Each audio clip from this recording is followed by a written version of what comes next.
Journalist, filmmaker, political writer, and author of 5 books, Pelle Neroth Taylor, on today's News Talk, TNT. Well, welcome back to the Pelle Neroth Taylor Show. Well, my first job after leaving journalism school a long way back was as a journalist, a freelance journalist in Estonia, then a country which was just got its independence and suffering from chaos, where you could buy a prostitute for a packet of cigarettes, and you could bluff your way into the nuclear submarine base, which I did, and it became a big story. In fact, if you look at the map behind me, it's just at the top of my head there somewhere. Anyway, I do follow Estonian politics to greater degree than most people as a result, even though it's decades since I was there. And we're very pleased to have Oleg Ivanov, who is the co-founder of the KOOS, or Together Party in Estonia, and he has some really alarming story to tell about this country, which is usually lauded and praised as being the perfect Eastern European country. Welcome to the show, Oleg. Thank you. Happy to be with you. So, I mean, you have a terrible story to tell. You're founder of this party. Can you tell us what it's about and what's happened to you? And you've been challenging the Estonian NATO-friendly establishment, and Kaja Kallas, who's this princess, this beautiful queen and now foreign minister of the EU, but she has some skeletons in her closet, doesn't she? So tell us your story. I would briefly tell my story, not to take too much time, but because it is very critical for us to get through the block of the information and to inform the people in the United States, in Europe, of the legal house which is happening in our countries. It is very critical for us that the information will reach the maximum people, maximum residents of the United States and Europe and as well. Our movement, our political party, KOOS Together, was founded 2 years ago, of 2 co-founders. One is me, Oleg Ivanov, and one is Aivo Peterson. And this party, the main issue of the party was the interethnic harmony and the peace and the equal rights to all residents of Estonia, and of course for the national interests of Estonian people, of Estonian residents. And our audience was quite big, and it is growing at the moment as well, because we are broadcasting for the Eurasia, Europe, Asia, Russian-speaking people, Estonian-speaking people, and people do understand that we're telling the truth. And that is the fact that is very frightening the let's call it elite regime of Kaja Kallas, which is of course used to block the information which she doesn't like. And when we had won the court hearings, and when we had registered our political party, we had the possibility to join and to take part in the elections, in parliament elections and in Euro Parliament elections. And we had gathered so many votes that she had to steal it from us in order to keep us out of the parliament. And of course, we had proved this case that it was stealed, that the votes had been stolen from us using the so-called electronic elections in Estonia. We had proved it in the state court, but it didn't help. And when during the election campaign, Aivo Peterson went to Donbass, to Mariupol, to show the people, to Estonian people, the different alternative picture of what is really happening there, speaking with the local people, with the local residents of Mariupol and Donbass. And when he came back, he was arrested and he was put into the prison for 2 main reasons. Let's call it reasons. First reason is that the logic of Estonian authorities and the Estonian government is that the residents of Estonia are so stupid that they're not able to independently draw the conclusions about what is really happening. For such a reason, they had invented and adopted such an absurd article for the law against our party and for the peace movement. So they declared that me, Aivo, and other people of our party are non-violently influencing the people's minds. Can you imagine? Non-violently influencing the people's mind, because we are broadcasting to the huge audience across Eurasia, on the media, on the Facebook, on YouTube, on TikTok, and some other platforms, social platforms. We are broadcasting the truth, and the truth is non-violently influencing the people's mind. So they invented such a law, which is, according to which it is prohibited in Estonia to tell the truth, because you are non-violently influencing the people's minds. And the second so-called reason,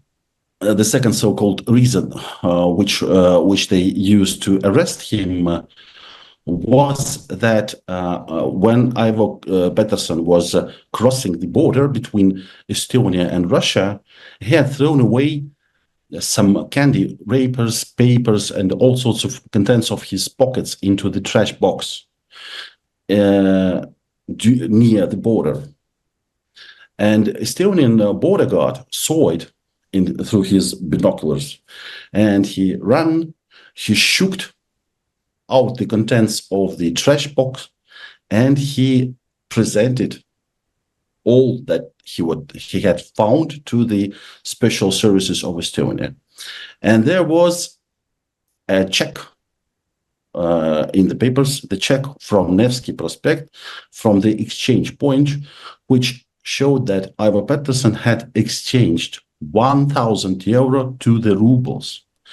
And according to the logic of our prosecutor, this is the evidence which shows that Russia had paid to Aivo Peterson money in order to go to Donbass and to Mariupol to show the people of Estonia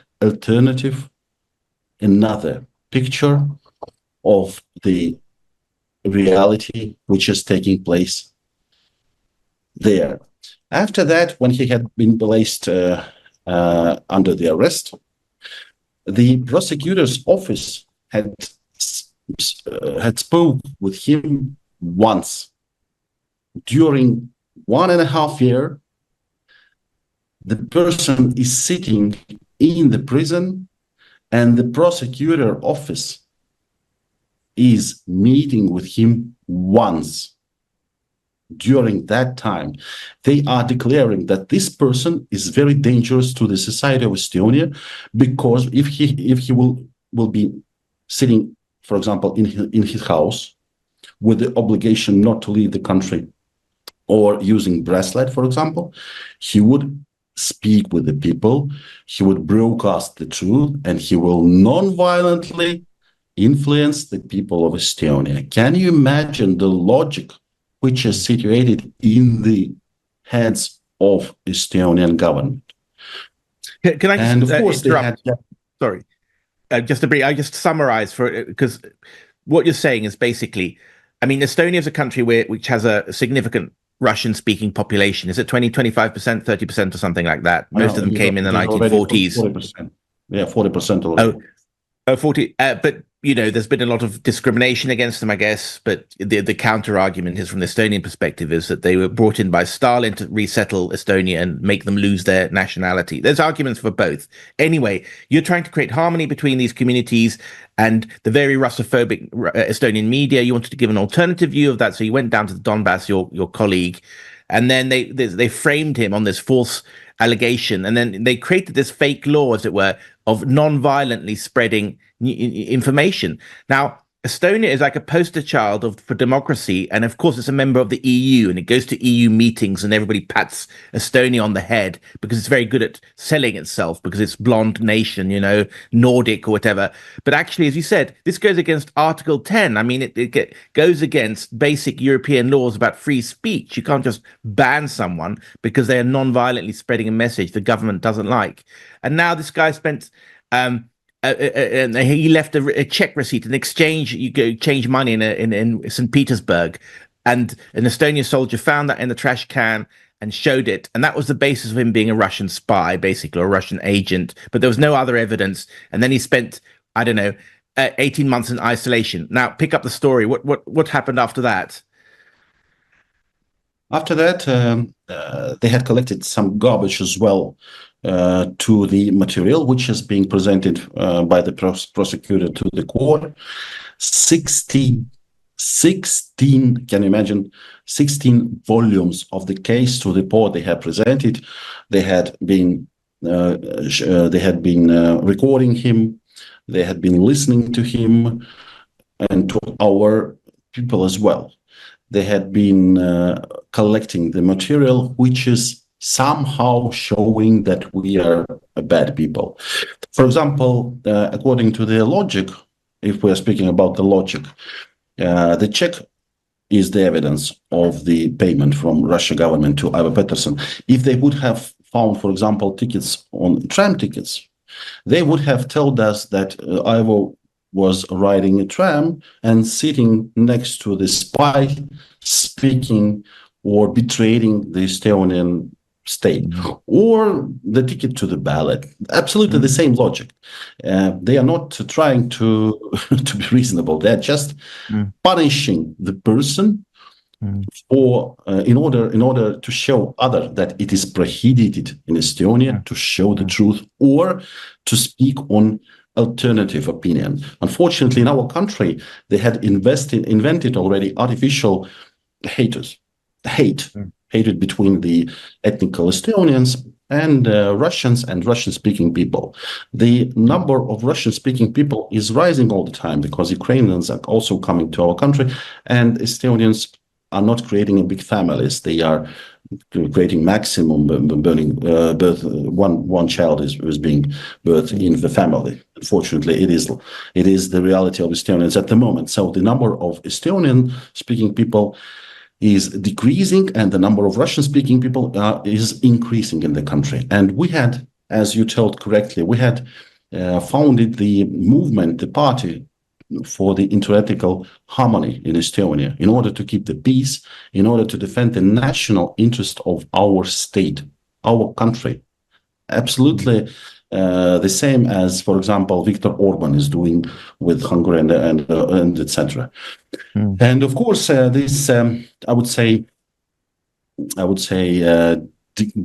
diktat, I would say of the hate between artificially made in the hands of the government and in the reality or the information in the media reality, I would say, of Estonians is being artificially invented to the society. And speaking to the credit of ethnic Estonians, the most of them understand that it is just a policy that allows our government to steal the money, to ruin the economy, to split our society, to ruin our country. Oleg, sorry, I've got to wind up. We've got 2 minutes left, so I'll ask you some quick questions. Well, I mean, we've got a host here on TNT, Lembit Opik, who's half Estonian or Estonian, but he's lived in the UK all his life. And he says that he goes out there quite a lot. He says, that normal Estonians are far more normal and pragmatic than their very aggressive leaders. And they get on quite well with the Russians. It's much calmer. It's not what you read in the media. They don't want to be used as, like the Ukrainians have been used as, a battering ram. But I'm going to ask a devil's advocate question. You've got about a question.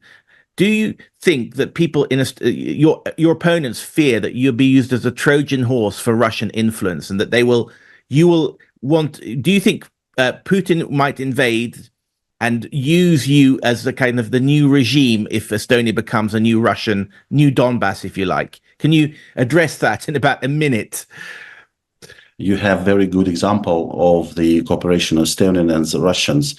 My Kalamus is ethnical Estonian, and I'm ethnical Russian from Estonia. Of course, we are the patriots. The both of us are the patriots of Estonia, and of course, we are defending the national interest of our state. We are looking for the values which are uniting us. We do have some different understanding of the past points, but we are intelligent people who are looking what will unite us. So, Oleg, sorry to interrupt again. Although you're a Russian speaker and Russian ethnicity, you support an independent Estonia. Of course. And separate from Russia. You don't want to join Russia. No, we don't want to join. Okay. Oleg Ivanov, there's much more to talk about here. Very interesting stuff. You're really uncovering stuff, and I wish we'd had longer, but we're going to wind up there, and more guests in the next hour. Thank you so much, Oleg Ivanov. Check it out on the KOOS party, and more links will be available soon. Thank you very much, sir. Goodbye, and more guests soon.